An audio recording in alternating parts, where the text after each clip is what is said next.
Vous voyez, les hommes se limitent à l'action, mais Dieu regarde au cœur.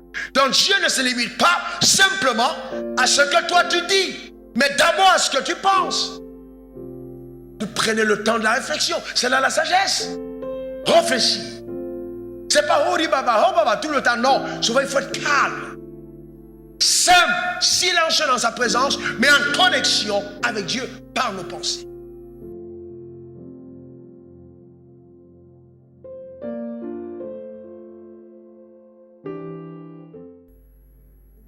Et vous voyez, il faut donc prendre le temps de penser, d'être créatif, d'être inventif.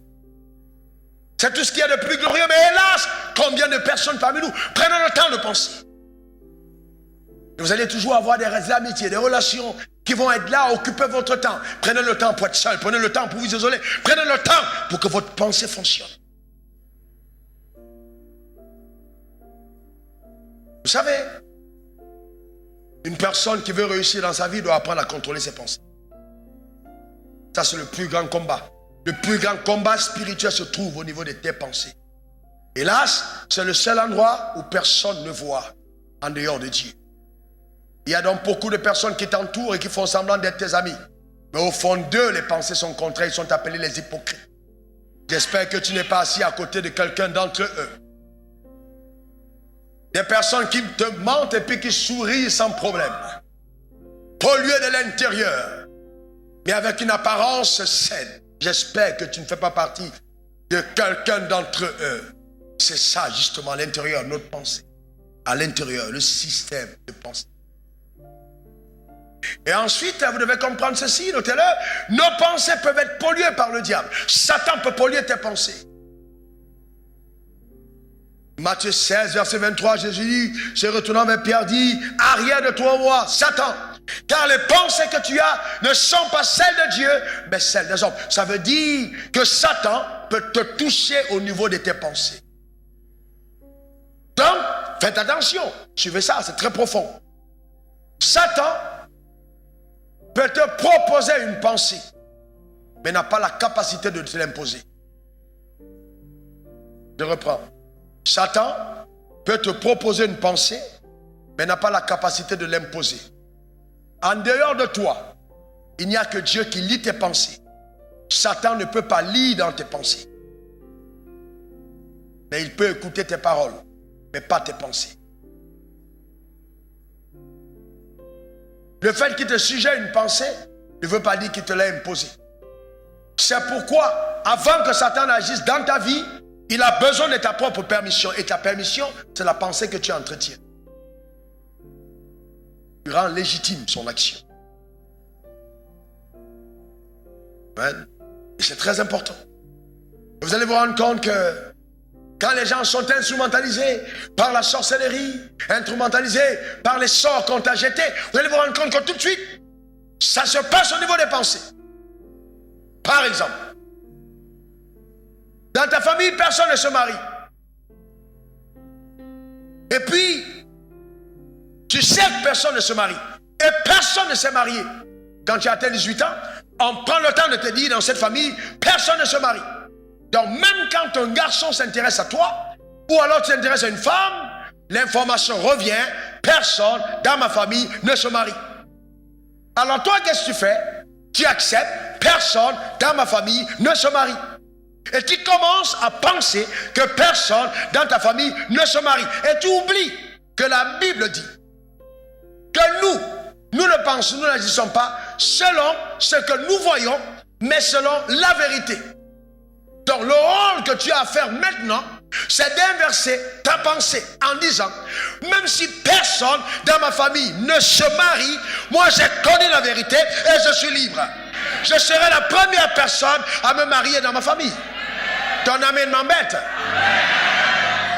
À partir de ce moment, parce que c'est ce que tu penses, alors le ciel sera dans l'obligation de faire ce que tu penses. Parce que la Bible dit, tel en pense, tel elle est. Et qu'il soit fait à chacun d'entre nous selon notre foi. Donne-moi le meilleur des amens. C'est très important. Et nos pensées sont l'expression de notre cœur. L'expression de notre cœur et de notre amour pour Dieu. Matthieu 22, verset 36 à 40, il est écrit, mais quel est le plus grand commandement de la loi? Jésus lui répondit, tu aimeras le Seigneur ton Dieu de tout ton cœur, de toute ton âme et de toute ta pensée. Ça veut dire que même avec ma pensée, je peux soit aimer Dieu ou le détester. Donc, mes pensées sont un témoignage de mon amour pour Dieu. Est-ce que quelqu'un comprend de quoi je parle? Vous voyez, les hommes se limitent à l'action, mais Dieu regarde au cœur. Donc Dieu ne se limite pas simplement à ce que toi tu dis, mais d'abord à ce que tu penses. Est-ce que ça va? C'est pourquoi deux personnes peuvent prier et paraître tous deux clean devant Dieu, sérieux dans leur dit, mais Dieu prend le soin d'exaucer une des deux. Par exemple, les gens viennent devant, oh Seigneur, si tu me donnes l'argent, je vais supporter ton œuvre, alléluia. Et puis ils viennent voir le pasteur, je suis sérieux. Mais vous savez, en tant que pasteur, il y a des gens, quand je les vois, j'ai bien envie que le ciel se dépose dans leur maison. Mais ça n'arrive pas, et j'ai appris avec le temps que Dieu connaît les hommes mieux que le pasteur. Il connaît le cœur des hommes. Les gens peuvent avoir l'apparence sérieuse et l'apparence des gens qui vont tenir parole, mais Dieu connaît le cœur. Ça veut dire, après avoir parlé, Dieu voit exactement ce que tu penses. Puisqu'il sait ce que tu penses. Il sait que dans ton cœur, tu es en train de dire après avoir prié, oh, si Dieu s'est trompé, m'a donné, je vais me retrouver à Dubaï, je serai à Paris, je vais rester les Champs-Élysées, je vais acheter les habits, je vais faire ci. Donc Dieu sait. Vous voyez, donc ce n'est pas ce que tu dis qui compte, c'est ce que tu as dans le cœur. Dieu regarde le cœur. Le pasteur peut être blagué parce que tu dis. Mais Dieu non, parce que lui il voit ton cœur. Et c'est là la clé. Et la faveur de Dieu, justement, c'est déclenché sur la vie d'un homme à partir de son cœur. La Bible dit, heureux celui qui a le cœur pur, quand il verra Dieu. Mais comment est-ce que le cœur est pur? Par mon système de pensée. La pureté du cœur. Comment est-ce que je pense? Et vous voyez, les personnes sages aiment la réflexion. Vous ne pouvez pas voir quelqu'un qui est sage qui n'aime pas réfléchir. Proverbe 8, verset 12. Moi, la sagesse, j'ai pour demain le discernement. Et je possède la science de la réflexion. Oui, les personnes sages réfléchissent. Prennent le temps de s'asseoir, de réfléchir, de penser à leur devenir, de réfléchir sur leur futur, de réfléchir sur leur business, de réfléchir sur leur projet, de réfléchir sur leur carrière, de penser à leurs décisions, de réfléchir sur le sort de leurs enfants, de penser, de prendre le temps de la réflexion. C'est là la sagesse. Réfléchir. C'est pas oh baba tout le temps, non. Souvent il faut être calme, simple, silencieux dans sa présence, mais en connexion avec Dieu par nos pensées. C'est ça la vraie méditation. Je réfléchis. Est-ce que quelqu'un comprend de quoi je parle? Eh bien, tu ressembles à tes pensées. Ce que nous déterminons par la vie est déterminé par nos pensées. Si je change mes pensées, je change ma vie. Que quelqu'un lève sa main droite et dit, oh Père, je veux radicalement changer mes pensées. Déclare-le comme si tu le crois. Pour changer ma vie. Alléluia. En fait, ce sont finalement nos pensées qui définissent notre existence. Car elles sont la réelle expression intérieure de notre foi en Dieu. Nos pensées définissent notre existence. Nos pensées sont la réelle expression intérieure de notre foi en Dieu. C'est-à-dire, par mes pensées, je démontre à Dieu que je lui fais confiance. Ce n'est pas par mes paroles, mais d'abord par mes pensées. Qu'est-ce qui habite tes pensées? Est-ce que tu es en train de te voir réussir? Est-ce que tu es en train de te voir exploser dans tes affaires? Est-ce que tu es en train de te voir avoir du succès dans ton couloir? Est-ce que tu es en train de te voir en bonne santé? Parce que tu sais que l'Éternel est bon. Ou alors, tu laisses ta vie polluée par des pensées obscures. Voilà la clé. La pensée. Regardez ce que Dieu dit à Adam. Il dit à Adam, suivez-moi bien. Il dit à Adam, ne mange pas de ce fruit car le jour où tu en mangeras, qu'est-ce qu'il a dit à Adam? Tu mourras, n'est-ce pas? Est-ce que la parole de Dieu était vraie? Est-ce que Adam devait mourir? Mais vous savez que ça a pris 930 ans à la parole pour détruire Adam. Vous savez pourquoi? Parce qu'en fait, Adam ne connaissait pas la mort. Si on dit Adam meurt, il ne sait pas comment on meurt. On dit Adam tombe malade, il ne connaît pas la maladie. On dit Adam échoue, il ne connaît pas l'échec. Donc il était formaté. Tout était positif. Donc même la mort, pour que la mort le terrasse, la mort a cherché l'accès pendant 930 ans pour le détruire. Pourquoi? Parce que tant que vous n'avez pas pensé à quelque chose, même Dieu a des difficultés à faire arriver dans votre vie. Même Dieu, pour la Bible dit qu'il te soit fait selon ta foi. Mais ta foi c'est quoi? C'est ta pensée. C'est ta pensée. Vous voyez, beaucoup de personnes entre nous pensons que non, Dieu a choisi de bénir le pasteur Ismaëli mieux que tel autre. C'est pas vrai. Pasteur Ismaëli a choisi d'être béni au-dessus des autres par ses pensées. Ce sont les pensées qui mesurent ce que nous recevons du ciel. Ce sont mes pensées. Regardons ce qui est écrit dans Marc. Ouh, c'est fort, n'est-ce pas? Marc 4, verset 24. Il a dit encore, prenez garde à ce que vous entendez. Il dit quoi? Qu'est-ce qu'il a dit? Ah, donnez-moi deux charmantes dames ici. Venez de l'autre côté ici. Tenez-vous là devant. Regardez simplement, regardez ça.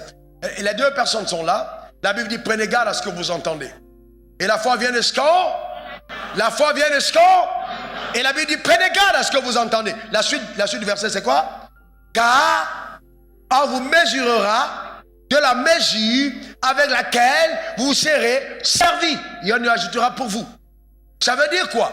Que quand je parle et qu'elles entendent, chacune d'entre elles mesure ce qu'elle entend.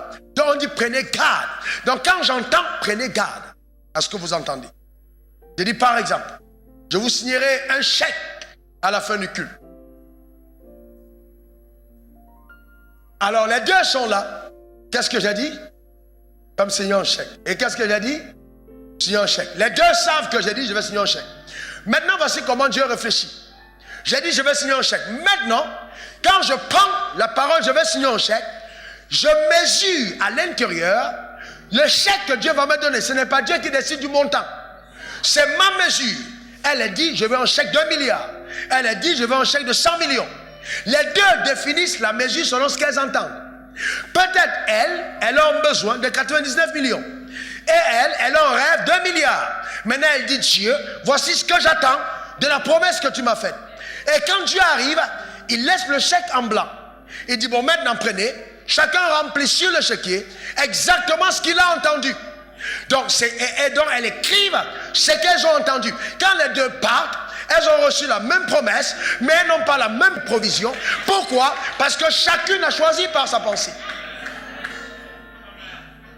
Et c'est ainsi que vous voyez des gens dans la même église, assis sur les mêmes bancs, et asseyez-vous, face à la même onction, prophétisant sur eux de la même manière, priant pour eux. Vous voyez quelqu'un fleuri d'un niveau et l'autre pas. Je me rappelle, un de mes fils qui est dans la salle, elle venait me voir et me dit, oh pasteur, j'ai entendu dire que tu as l'onction.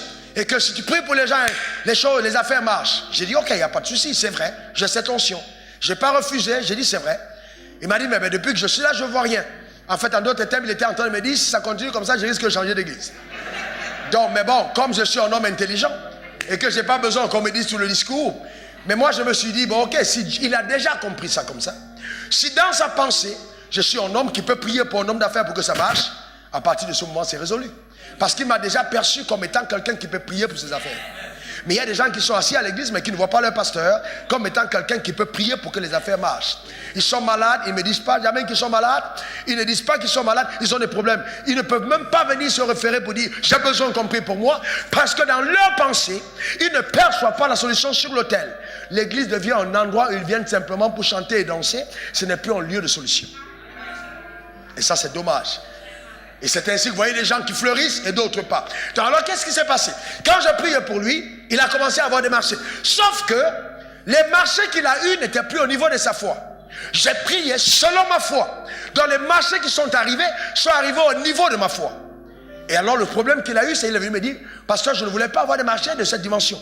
Je pensais aux marchés de 100 millions, 200 millions. Ça, c'est les marchés qui me conviennent. J'ai dit non. Tu ne peux pas être à ce niveau parce que là, maintenant, tu as demandé à Dieu de te donner. Donc Dieu va maintenant t'amener à son niveau. Il faut que tu tiennes ferme. C'est là où Dieu t'amène. Mais qu'est-ce qui se passe? La pensée.